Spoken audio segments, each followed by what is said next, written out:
Isabel Cela, bienvenida. Muy buenos días, muchas gracias. ¿Cómo se va a hacer en estos 10 años para esa transformación de la educación ordinaria y que pueda acoger al alumnado con necesidades especiales? Bueno, primero es un reto colosal, efectivamente. Nos enfrentamos a un reto en el que, hemos ido caminando a lo largo de la historia.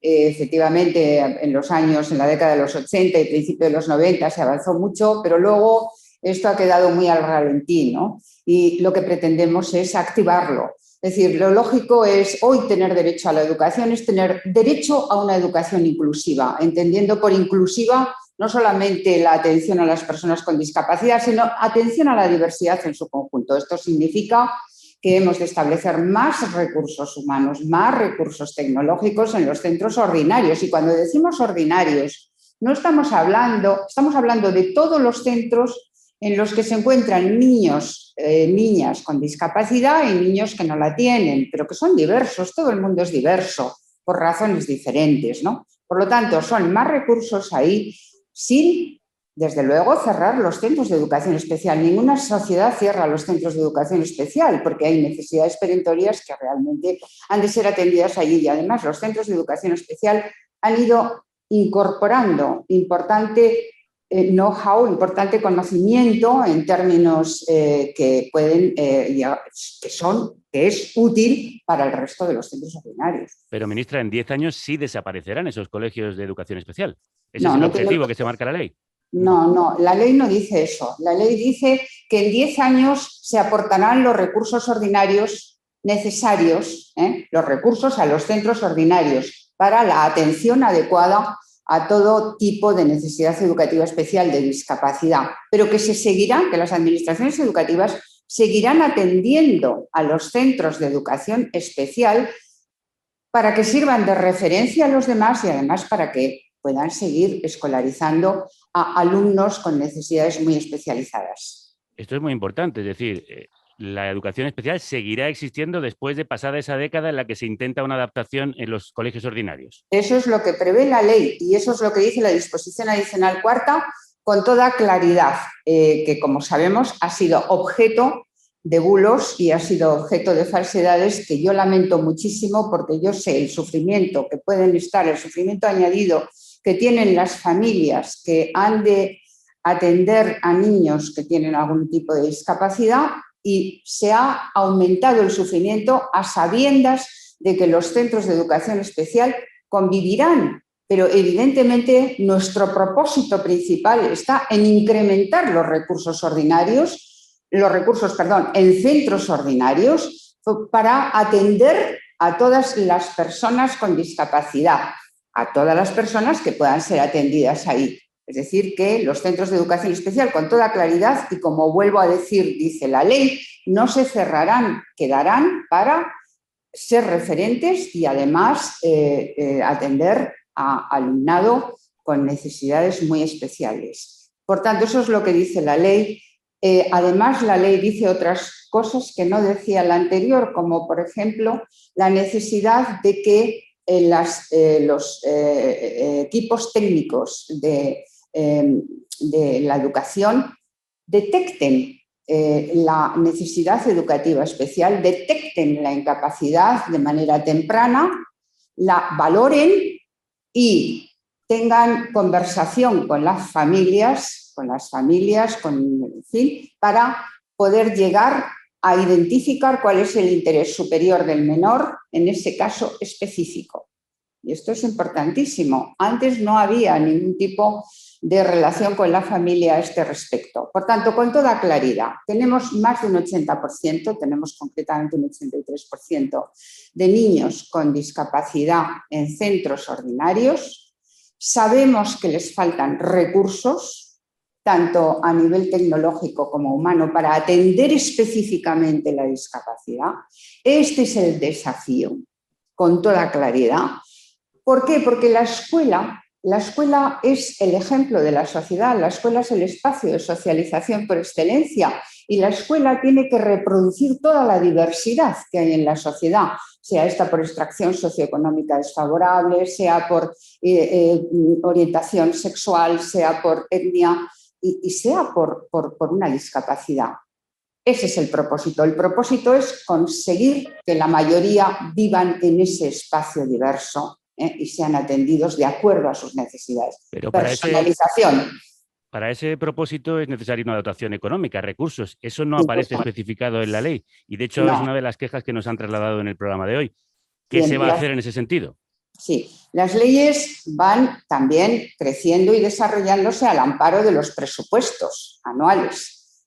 Obviamente, nosotros estamos poniendo una buena inyección de recursos económicos ahora al servicio de la educación. Una inyección que no había tenido nunca. He de recordar que este mismo curso, el incremento presupuestario para el año 21 ha sido de 139% en el presupuesto de la educación. Es una inversión. Aquí tenemos que trabajar juntas las comunidades autónomas y el Ministerio. Hemos de recordar que las competencias están transferidas a las comunidades autónomas. Y hemos de recordar también que la ley dice que para el año 25 habremos de incrementar el presupuesto en educación hasta llegar a un 5% del PIB.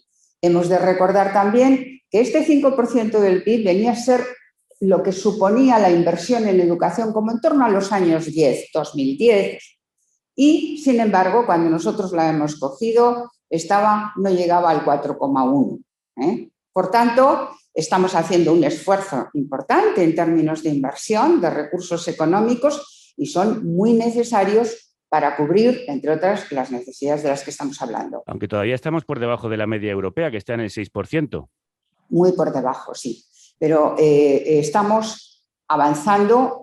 Estamos como en el 4,30 y tantos, hemos de avanzar mucho más porque efectivamente la educación es el cimiento de cualquier otra política, el desarrollo de la sociedad en su conjunto. Si no hay educación, pues no hay empleo, no hay conocimiento, no hay casi nada más. Por tanto, es necesario considerar la educación no como un gasto, sino como una inversión y trabajar en ella con recursos. ¿Se prevé alcanzar ese 6% en algún momento?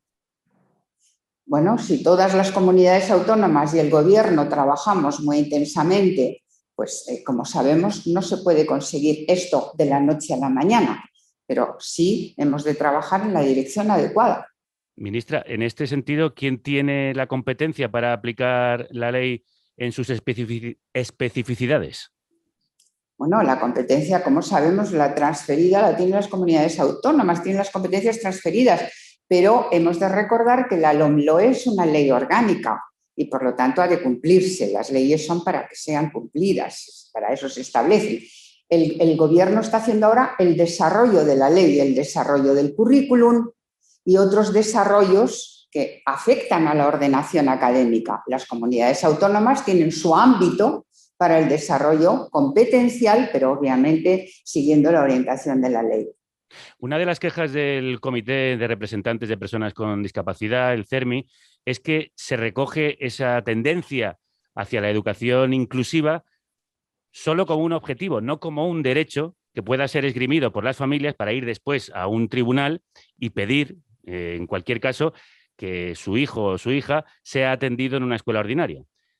Indican que no aparece como derecho, que es lo que ellos llevan reclamando y lo que pide las Naciones Unidas. Yo creo que habida cuenta de las denuncias y las sanciones que ha tenido España, tanto por parte del Comité de la Organización de Naciones Unidas como por parte de algunos tribunales nacionales, sí se entiende como un derecho. Por tanto... Pero no aparece recogido como tal. Es verdad que es importante la letra de la ley y ahí no aparece como derecho. No aparece como derecho, pero toda la educación es un derecho y, por tanto, el ser reconocido en tus necesidades específicas también lo es. Es verdad que la disposición adicional cuarta dice es un plan a 10 años entre la Administración General del Estado, entre el Gobierno y las comunidades autónomas. Y son las administraciones educativas, es decir, son las de las comunidades autónomas, las que tienen la obligación de ir aportando recursos para que ese 83% que está escolarizado en centros ordinarios de niños con discapacidad se incremente, porque no hemos de olvidar que hay alguna comunidad, que hay alguna administración educativa que ya orienta a centros de educación especial cuando no hay tal necesidad. Se lo pregunto también de otra manera. ¿Quién va a decidir a dónde va el niño? ¿Qué papel va a tener la voz de las familias? Es decir, por ejemplo, si yo quiero que mi hijo o mi hija vaya a un centro ordinario, ¿puedo conseguirlo directamente? Absolutamente, lo dice la ley, lo dice el artículo 74 de la ley. Dice que efectivamente dentro de lo que es esa colaboración entre la administración educativa y las familias, en las que se le oye a la familia y se intercala con ella lo que es el objetivo, el itinerario para el interés superior del menor, se favorece la educación más inclusiva, la del centro ordinario. ¿Por qué? Porque todas las protestas y todas las denuncias han venido de familias que han querido llevar a sus hijos a centros ordinarios y no han podido hacerlo.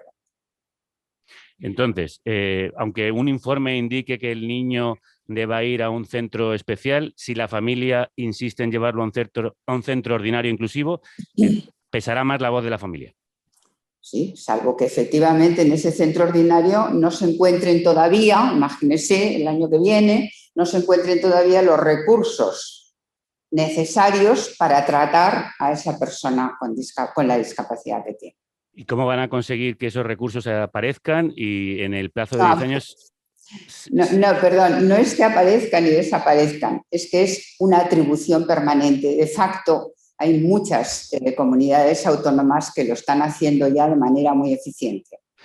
Una última pregunta. Los profesionales hacen referencia a la ratio como una medida muy útil para lograr mejorar la atención y que sea más fácil la inclusión. ¿Por qué en esta ley no baja la ratio? Bueno, en general las ratios están bajando de manera automática. Hay efectivamente menos niños en las aulas por un descenso natural, por un descenso de la natalidad, pero es que además a través de la pandemia hemos incorporado más recursos humanos.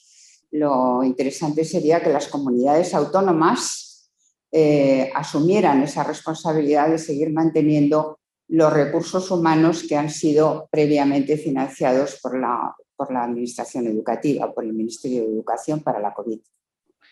Isabel Cela, ministra de Educación y Formación Profesional, muchísimas gracias por habernos Muchas atendido. gracias a ustedes. Gracias y buenos días. Buenos días. Ahora Carne Cruda diario. Solo si tú nos ayudas.